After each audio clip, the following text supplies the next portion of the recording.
So Victor míle buchas agus beg Victor mar aritíagah don ihe. A bhfuil leat is mar sinna Victor. Gur magat Mícheál.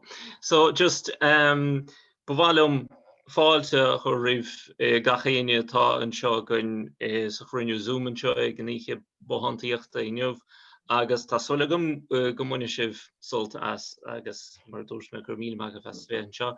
Tá daoine féchan tuireann ar YouTube chumá, so tá míid chur fáilte rih na daoine sin agus tá sulagam go mbeidh Uíche anna dheascaigh, tá mé cinnte go mbeidh. So ceapim gur féidirlinn tosnó leis an Uíche agus tosnóid leis an Uísóg, tosnóid le Liam McGowan, tá sé ina chónaí ina lán deire agus beidh píostaceol ag Liam Uíbh. Díobh tá feann a gom díobh an fána ór.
Gohúntaach Liam gur maith agat, sin gohúntaach.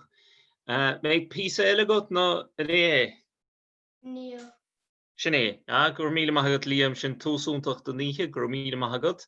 Agus píosa ceola bhí agan inis, tá muid dul ar aghaidh go dtí an chéad cheann eile, agus píosa scialaíochta a bheith agan inis. Seán Mícheál, bhfuil tusa rig chun dul ar aghaidh le do píosa scialaíochta, le háil an féidir leat miút a bhain den Fhí Seán agus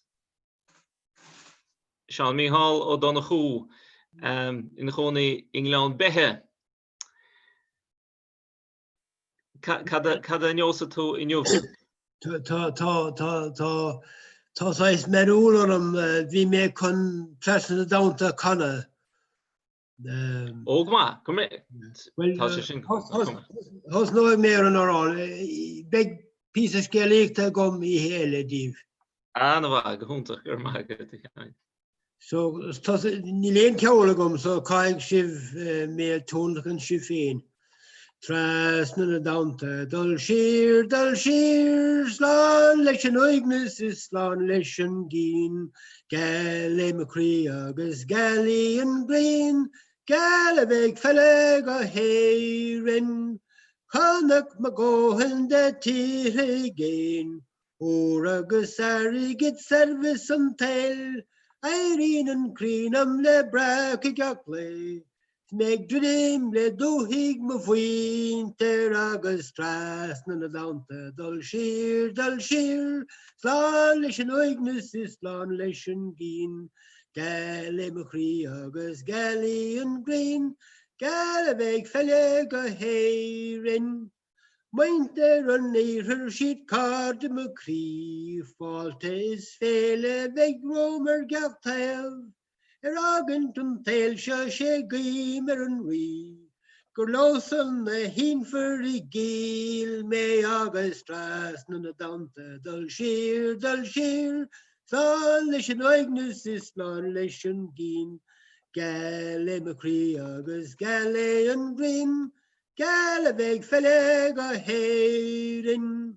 Mar chríl sir ó éirig mo chrí, An aimsir go háling is tanta des réig, Stúrach go díirech go dúhiig me clíomh, Is beg mé in éirin na mairech agus stras na dáanta dul sir, slán leis an oignas is slán leis an gin, Galí me chrí agus galí an green, Gale bheith felle go héirin. Gur mag go léir. Gur míle agad a chean bhí sin go húntaach, so písa ceol nó órán ceapas gombeach scéal ach tá sé sin go húntaach ar fad agus beidh scéal eile uaid a gin táúla gom Uíche eile mar a dúirt a chean. Galúnt. Right. Gur míle agad chean. Ok, so tá muid dul ar a go dtíon chiad cheann eile agus saibh bheith gan inis saibh ní bhréáin. Agus beidh písnis cam cuaramach inis méid pí ceol nó órán ann cad a bhí gan saibh? Pí ceol. Múntaach? Right. So tá gá ceanna gom ceann maul agus rinceisci ból. So an ceann maul ná an Círeach Manatha agus an rinceisci ból The Gypsy Princess.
Kame.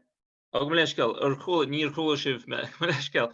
Be doort me saif gur minimum haget as een PC of ushin gehoontig. Agus doors me Tommy Malinskelig, Tommy Fanach de Malinskelig, ach dol began in sheer go kill reelig.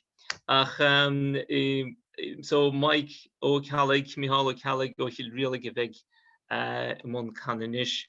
Unfeder Mike unfeder lats en alle Mihal beder unmute dhéanamh le hall.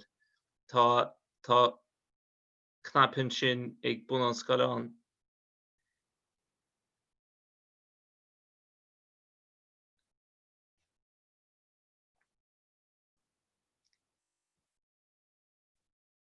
Ja, tá knapi beidir má dhéanam fan mid.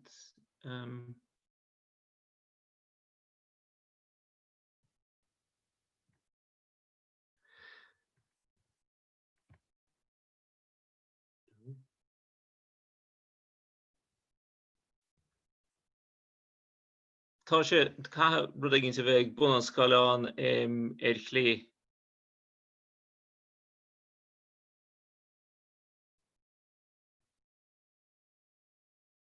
Nis feibanna buga techniúla. Yeah, tá sé. Ja, gohúntaach tá sé. Ja. Tá sé. Tá gohúntaach gur mí mag. Nis Mike. Oh no, tá sé Rás a rís. Rás a ríist, tá sé muted a ríist.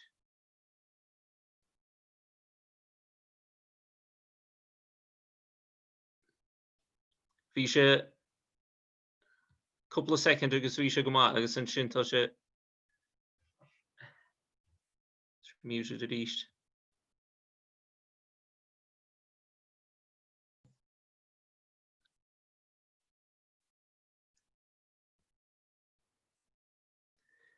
Is beter wil se goed cad a dhéanamid beidir raimid a raig beidir agus Mihal óláin más féidir leat beidir sin rud a ginti dhéanamh in mute seo is an dálinn bron frí seo agus so raimid raig chuig Paddy Bush agus Rein's filiochta a bheith again mar sin Paddy amig.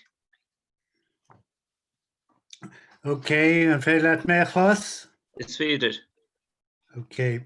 Tá mé chun trí gan a léamh trí an cuiseach gear a scríos le linne na díon glasála agus tá focail COVID na trí chéanacha ach nílid grúm ar fad.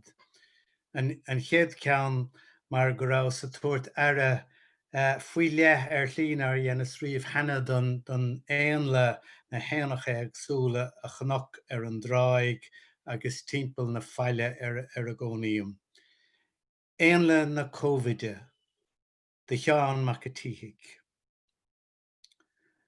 Agus na 10 bliana is 3 scór gafa haram le blianú hóis.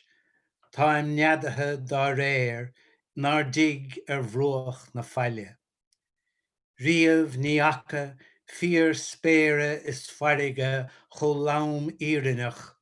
Ná níor higas a gceart cé cho húnric is atá cloch carig is trá. Le telescóp nua, díríam cail díreach ar gobadán na fuirse ar imiltíide, áil nach meach trá eile ar dain le bheithe freasta léirthe, ná cínteacht gealaí, ná séasúr, ná ráirte. Jain freisin ceadisteach go nead brosnach, atá crochta grap fáile tamilín siarúim. Go bhfeicim cécho geall leis an bhíoch dubh is atá chud gearcach féin, fiú is manimse agus enim gachéine bio ina leabhar dubh, leabhar nach bhfuil rairceir. Má bhairm fada go leor. Seans go deocha sé chúm part ein a bháin a ahent tar fort ein eile. Part ceiliúra a ahent tar fort Ráthaigh agus part alta a ahent tar fort ein char. Smá hagan deire caint don géirsig, agus gréig is seirbhanam don London bhrá. Is má bhín tréise tíl inniúil a ganúint, béidir go ndéanfad bart de réir am ríthar. Bhí is a fechnamach lábhain agus ó minióg ó finióg a teomra na dhéanam a chudibre bí me fechant ceann Uíche agus ceann Mhólis atá mar a bheith a bre baróg bhán na scealag agus bhíos annach róma an am hain agus bhís a smaoinemh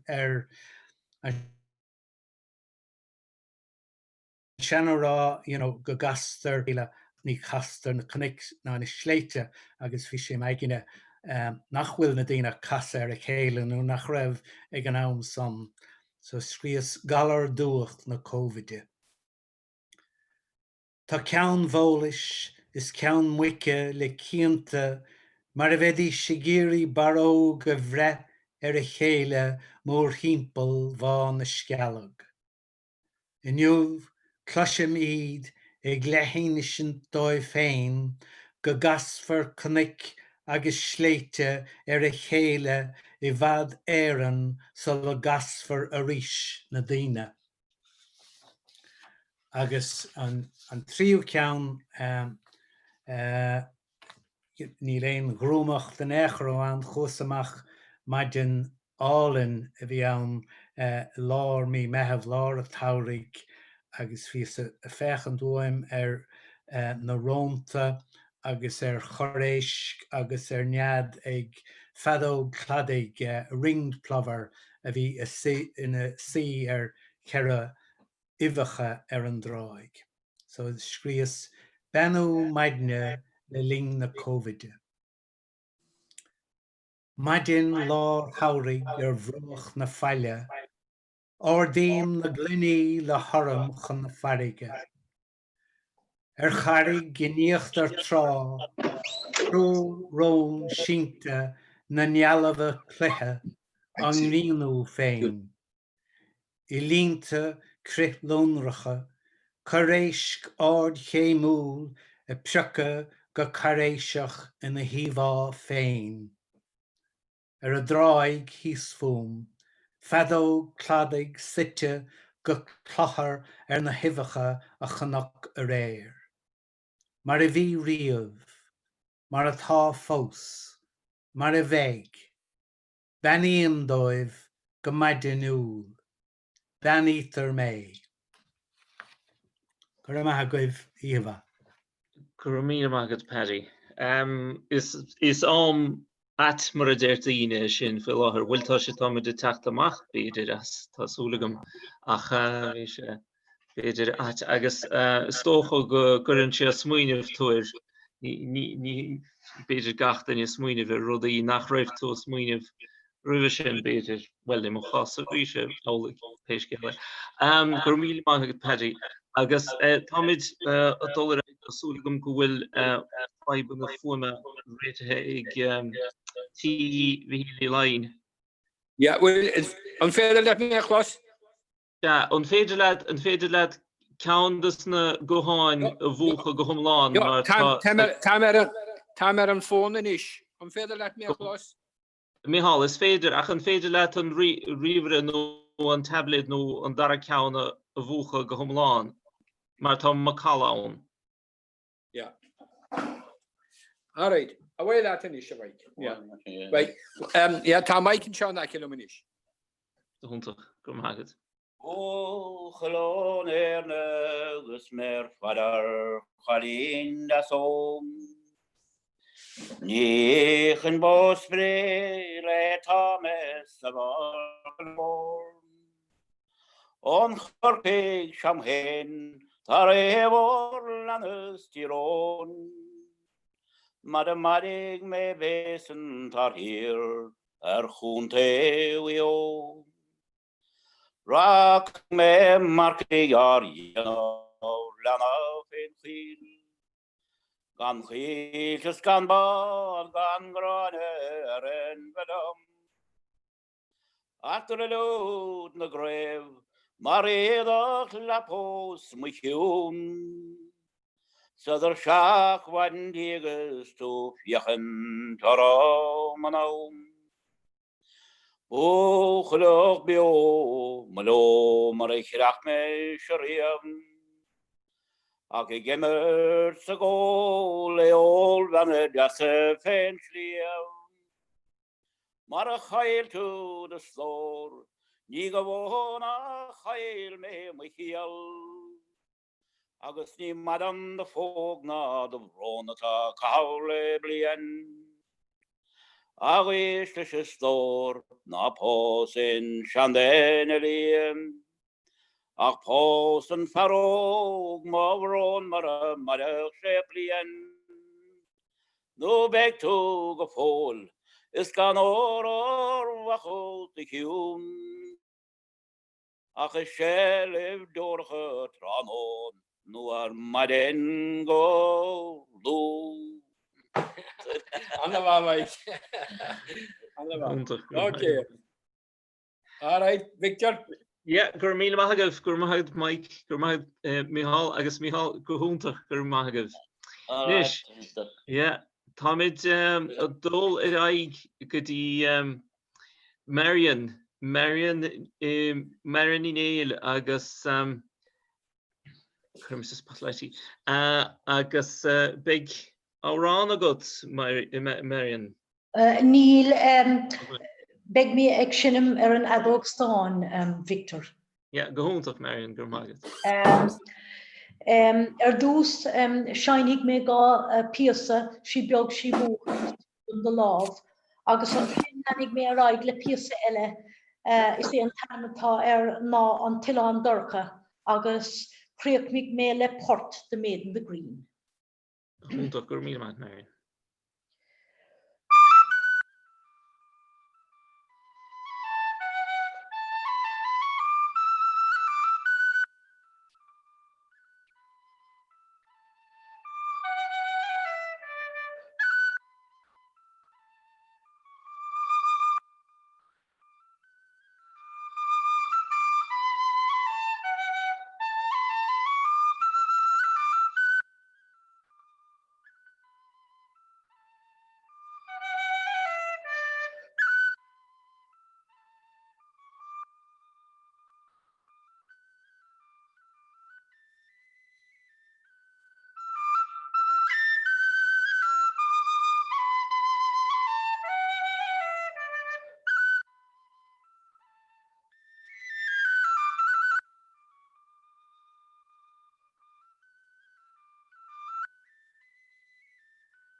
Go húntaach Marian, gur míle maithagad. Fáilte go. Gur maithagad. Just bhálum rud aigeanta rás ais fógra gear bheith go manis. Bhálum rá bíon íhananta Bhothántaíochta mar seo siúlagann sin an dara ceann agus beagin ceann an tríú ceann an chéad ceann eile bé sé siúlar in néola déag de bhí úl, so más má libh an sa seo íhananta fáilte rimis gachéine atá inmhann seo sa chruinne Zoom agus atá féchan tíir YouTube. Chomá lei sin bhálum sa fógra a dhéanamh do chórán na seachtaine leis gáil grúpa chóra a bhína gain siúl líne Zoom gachtéirt aon ag hochtachlog an a hocht go dtíana agus chun páirrta leáin más má libh gailinn a láirt fe uirich laig.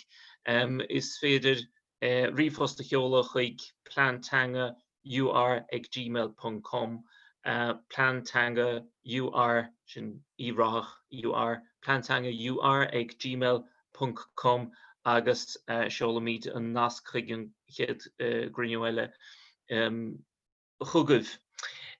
So sin an fógra a bhí gomsa agus táid a dul go dtíon písa déirnach don Uíche agus siad Róisín Malarkey agus Peter Malarkey a bheith I mun ceol inis.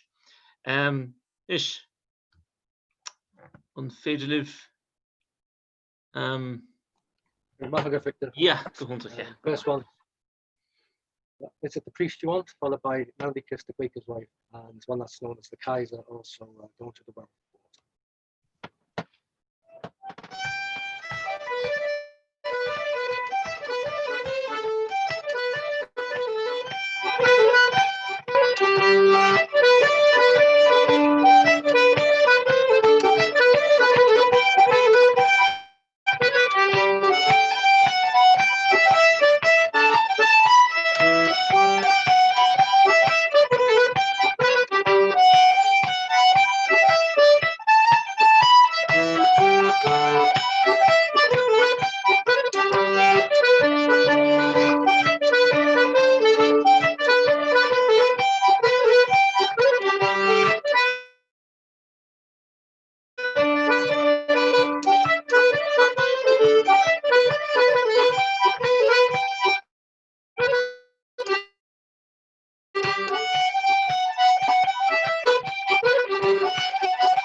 Tá brónán tá Tomás ag fecintar an telefís agus Táid an fúm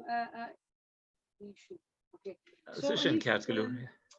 Connig mis se árán so bhí an árán seo bailthe ag Peter mar part in den tunscoil of Venice agus sigus an Cliffordé is litter agus in litter seo tá lán dína luite dína áúla so is nó gur pí star so crumé fán leis don éagse an orig agus tá súla go minic siú penne was so Peter talk to us.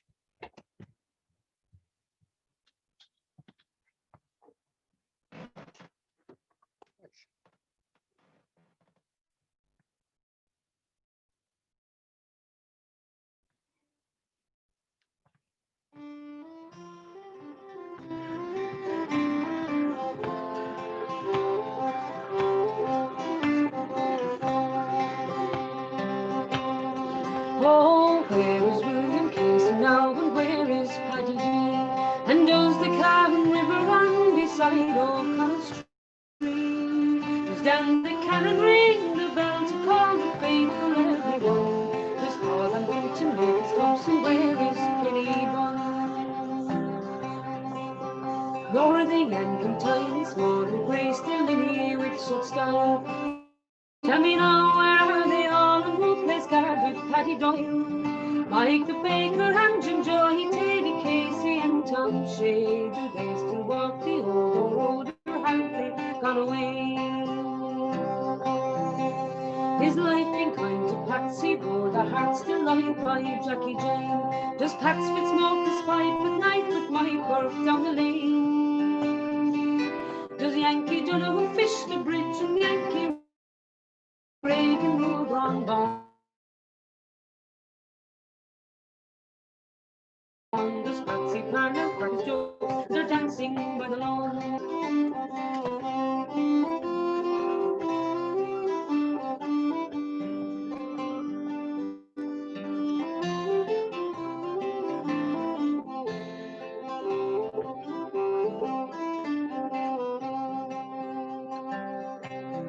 How fares in the town 15? Those mighty men are green and born. Does great Jack Murphy kick the ball from the Mago to Outer Ground? Do John Ring and the lively lads make sport and bonus through the hours? Or have they over the water gone to sleep beneath the flowers? And does the brass band march the streets, John Gordon with his saxophone, while Pat McCrum taps his drum, Jimmy Griffin slides trombone? Does Patty Andy hunt the hills, or same but still contenders tossed? But Price or Mackerel at the point is their buttermilk at the cross? Does Jelly Belly roam his din and who sings hymns with Lizzie Long? The splendid old stock that we love may be the simple song. La la la la la la la la la la la. The splendid old stock that we love may be the simple song.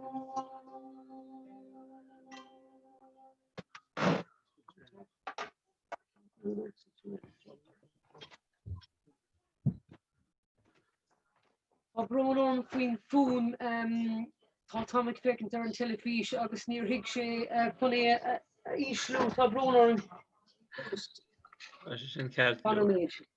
So inis cúplaport eile Peter tapta leis agus ní óige an na portina. Right, Pete. An Roisin in nóirtógur tusa chum an ceoldan an narán. Cumé ceolis nórán mar ní a bhéon fón leis is sort literéach just chumé a chur timpeall agus right leis na We played 3 portraits of Balta, which I got from Kevin Burke about 10 years ago.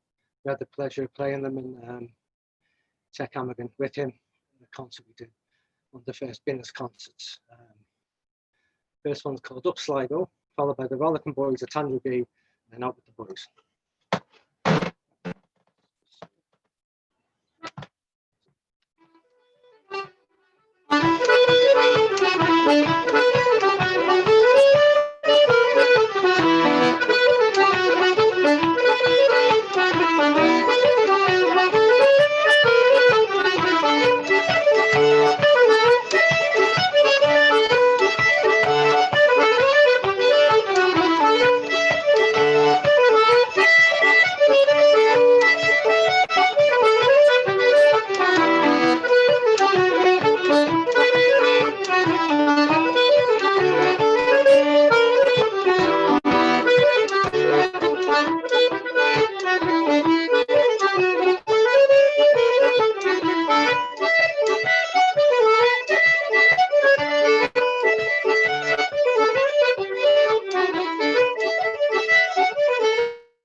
Uíche go húntaach go hálainn gur míle maithagah. Gur míle maithagah agus so just caime níos hín beidir considíon me sin mé sin is